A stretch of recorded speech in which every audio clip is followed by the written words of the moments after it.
So just as Barry's playing Blur there and now. So right, here's the story. Right, this is a true story, and everybody will tell you. Anybody ever seen Moffat and that? This is true.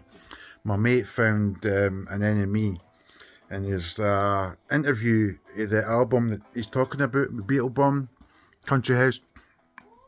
It's when they got a wee bit more serious about the music. So they stopped in Moffat on their way for Annoch Moore on a wee tour when they did Country House and Row with Oasis, the wee battle of the bands. And I came down to Moffat for my lunch, and I was a blacksmith, welder, metal sculptor. I was black. Came down, and there was a tour bus, and the guy sitting on top of it, and all these girls sitting around the tour bus screaming at him. And I noticed it was Blur.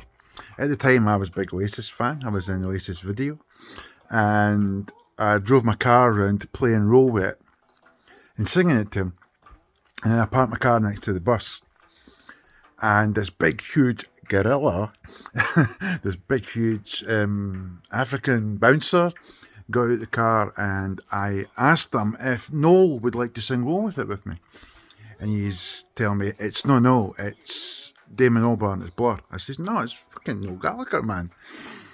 So I kept singing, and he kept coming towards me, and Damon Albarn then swiftly exited the sunroof of the bus and went back in. And I left.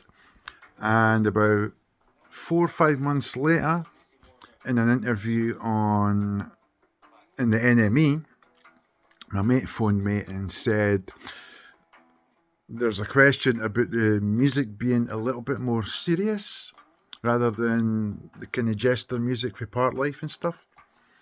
And Damon Albarn goes on and talks about stopping off in a Scottish town on tour, and an irate Oasis fan screaming at him that Noel Gallagher was better than him.